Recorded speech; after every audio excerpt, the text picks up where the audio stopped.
From the world's largest offshore wind farm to a controversial canal that threatens political stability in the Black Sea, here are the top 10 megaprojects in Europe. We'll start with number 10, the Stored Ship Tunnel, which cost $272 million. There is a place on the rocky coast of Norway where many sailors are afraid of the sea. The Stadavet Sea is considered to be the meeting point of the North Sea and the Norwegian Sea, and is one of the country's busiest sea lanes. The area has historically been known as one of the most dangerous waters along the coast, with unpredictable wind and weather conditions. Historians have documented that even the Vikings preferred to tow ships on land rather than navigate these waters. To make navigation in the region safer, the Norwegian Coastal Administration has drawn up plans to build the world's first full-scale ship tunnel. The Stored Ship Tunnel will bypass treacherous Stord entirely, owning the sea and passing directly across the Stord Peninsula, cutting travel time by up to 2 hours. Up to 120 boats can be accommodated per day. When complete, the Stored Ship Tunnel will be the first of its kind in the world, allowing full-size tankers and cruise ships to pass through. In 2021, the project was approved by the Norwegian government with a budget of more than $272 million. Construction of the Stored Ship Tunnel is expected to begin sometime in 2024, with completion expected in 2026. The $5.7 billion expansion of Frankfurt International Airport. Frankfurt Airport is by far Germany's largest and busiest airport, handling up to 70 million passengers a year. Frankfurt International Airport is not only the busiest passenger airport in the country, but also the busiest cargo hub in Europe, handling more than 2 million tons of cargo last year alone. Due to its importance as a major European transportation hub and the number of passengers increasing year by year, a $5.7 billion expansion project was launched in 2005 to improve the airport facilities and increase the airport's passenger and cargo capacity. One such project is the extension of the airport's oldest terminal, which has been extended by 800 meters to allow for the construction of a total of 7 new wide-body aircraft stands. By the time it was completed in 2012, this expansion project alone would have increased the airport's annual passenger throughput by more than 6 million passengers. Another project that radically changed the layout of the airport was the construction of a new 1.7-mile, 2.8-kilometer runway from west to east in 2011. The new runway is now capable of simultaneous landings, greatly increasing the number of aircraft the airport can accommodate. Eventually, in 2015, construction began on a brand new third terminal on a piece of land south of the runway. The site was formerly a U.S. Air Force base, but was taken back after the airport closed in 2005. The new Terminal 3 is expected to increase the airport's passenger throughput by 19 million passengers per year and will cost more than $1.1 billion to build. Due to delays caused by the COVID-19 pandemic, the new terminal is currently expected to open sometime in 2026. Istanbul Canal, $1.15 billion. Located at the crossroads of Europe and Asia, the Turkish city of Istanbul is one of the most strategic locations in the world. The city is situated on either side of the important Bosphorus Strait, which connects the Black Sea with the Mediterranean Sea and other seas of the world. More ships pass through this natural waterway than the Panama and Suez Canals combined. However, although Turkey is entirely within Turkish territory, it does not benefit economically from the strait. This is due to Turkey signing an international treaty called the Montcourt Convention to regulate its use. The agreement strictly restricted access to the strait for warships, ensured Turkey's neutrality during World War II, and guaranteed free entry for all civilian vessels. As one of the world's busiest shipping lanes, the strait is often so congested that ships often have to wait days to pass. To minimize shipping traffic, the Turkish government plans to build the Istanbul Canal, an artificial waterway that would pass through Istanbul's European side, effectively turning it into an island. The new canal is 45 kilometers long and is expected to cost the Turkish government as much as $15 billion. Construction began in 2021 and is expected to last 7 years. The new waterway would bypass the Bosphorus entirely, and some experts even claim that the Montreux Convention itself does. In theory, this could give Turkish allies such as the United States access to the Black Sea and send warships beyond Russia's borders. Turkey could also impose a fee on passing ships, hoping the program will pay for itself in the next few years. In terms of offshore wind energy, the UK is the world's second largest producer after China. In fact, 4 of the 5 largest offshore wind farms in the world are located in the country. Among the 4 wind farms, the most notable ones are Xiangsu 1 wind farm and No. 2 wind farm, which rank second and first in the world, respectively. Both Hornsea 1 and Hornsea 2 are located 80 kilometers east of the UK coast in the North Sea. Together, the 2 wind farms generate 2.7 GW, enough to power up to 3 million homes in the UK. The wind farm will also cover an area of 870 square kilometers, which is about half the size of the City of London. However, despite the huge size of the country's offshore wind farms, which have a total capacity of 14 GW, it is still a long way from reaching the target of 50 GW of total capacity by 2030. As a result, the country is currently planning new, larger offshore wind farms. Hornsea 3 is one of the wind farms currently under construction and is due to be completed in 2027. The project is being built in the east of Xiangsu 1 and will cover an area of 700 square kilometers. When complete, Hornsea 3 is expected to generate 2.8 gigawatts of electricity through its 230 wind turbines, even more than Hornsea 1 and 2 combined. Finally, Xiangsu 4 is currently in the planning stage and will cover an area of 600 square kilometers northwest of Xiangsu 1. The project is expected to start construction in 2023 and be operational in 2027. When it comes to offshore wind farms, Denmark is no stranger to the technology.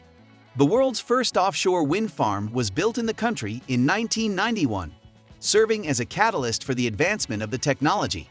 Today, wind power accounts for almost half of Denmark's energy production, which is the highest proportion in the world.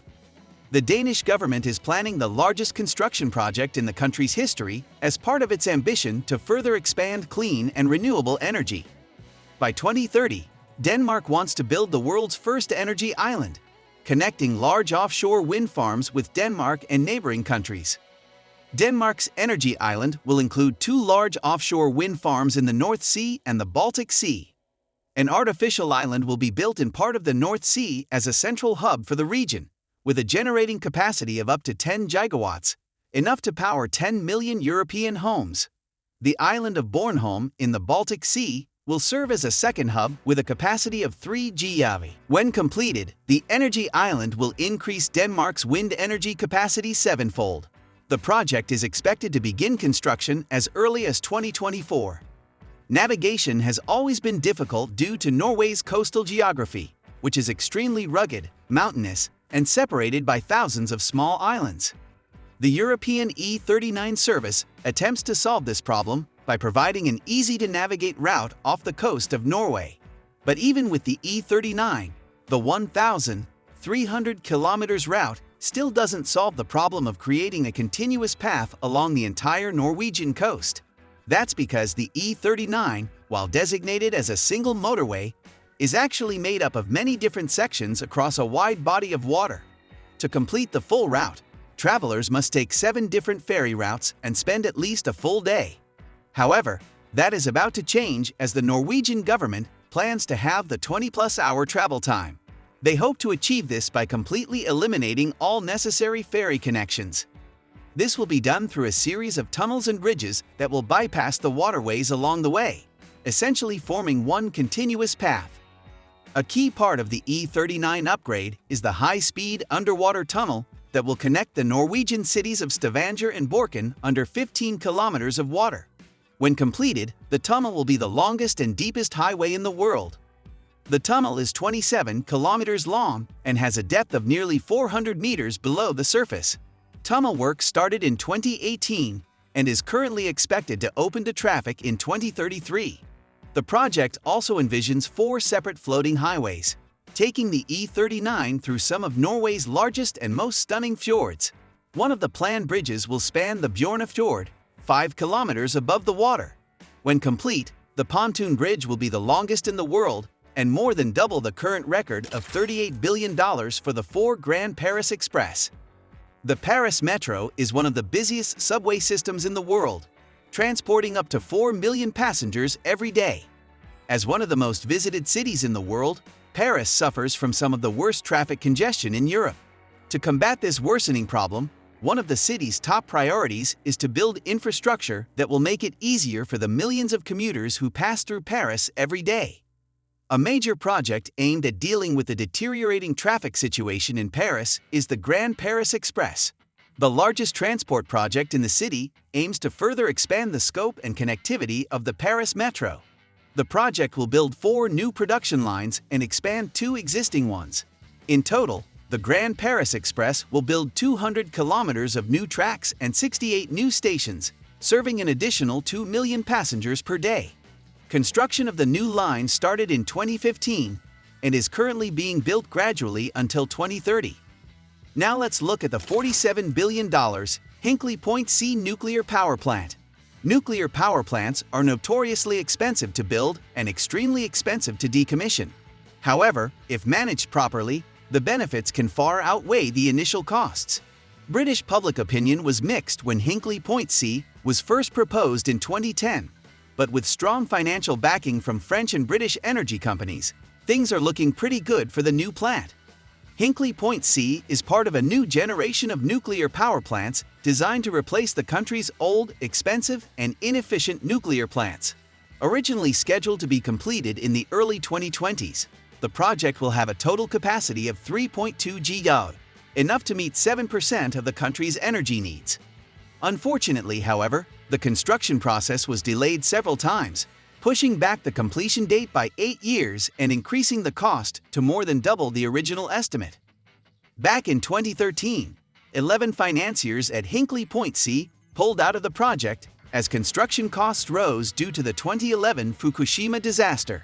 The COVID-19 pandemic has exacerbated already delayed projects due to supply chain complications and fewer on-site workers. Today, the project is still under construction at an estimated cost of $47 billion, more than double the original price. The completion date has been pushed back to 2028 at $132 billion. When the high-speed rail link between London and the Channel Tunnel opened in 2007, it was a huge success. Highway 1 was built on schedule and on budget, significantly reducing travel times between London and Paris. Due to its unprecedented success, the British government plans to build a second high-speed line, linking the British capital with major urban centers in the north. So in 2009, the Ministry of Transport began drawing up plans for a second high-speed train line, aptly named High Speed 2. Construction of Expressway 2 will take place in 2 phases, one from London to Birmingham and one from Birmingham to Manchester and East Midlands Avenue. With a projected budget of $132 billion through 2020, the entire project will be the largest transportation investment the country has seen in more than a century. Construction work on the new high-speed line began as early as 2020, with viaducts and tunnels built to allow the line to travel over and under different terrains. The leading trans-European transport network costs $625 billion. The European Union is known for its vast and interconnected network of roads, railways, and airports, making it extremely easy for people to travel between countries. In fact, 27 European countries belong to the so-called Schengen area. Travel between countries in the region is largely uncontrolled at borders and operates as a single jurisdiction, all covered by a single visa policy. In a bid to more closely connect European countries and make travel easier, the European Union has outlined plans to create a one-stop transport network across the continent. The Pan-European Transport Network is a long-term project that will include roads, railways, airports, seaports, and telecommunications infrastructure, and will consolidate the EU as a single interlinked entity. The overall project will be divided into 9 distinct sections, called Core Network Corridors, covering all major population centers in Europe. The entire project is expected to cost up to $625 billion and is expected to be completed by 2051. A notable part of this ambitious vision is the Fehmarn Ribbon Tunnel, which will connect the island of Fehmarn in Germany to Loren in Denmark. The project began in 2021 and is expected to be the longest road and rail tunnel in the world when completed in 2029. This vital infrastructure will significantly reduce travel times between the Danish capital Copenhagen, the German city of Hamburg, and the rest of the European continent. Another interesting part of the project is the Mosson Tunnel, which will cross the Alps and link Italy and France via high-speed trains. Its purpose is to merge the rail networks of the two countries to facilitate trade and travel. The Montseny Tunnel has a total length of 58 kilometers and is expected to become the longest railway tunnel in the world after it is completed in 20 to 30 years. Which of these projects are you most looking forward to? Let us know in the comments below. Thanks for watching. See you in the next video.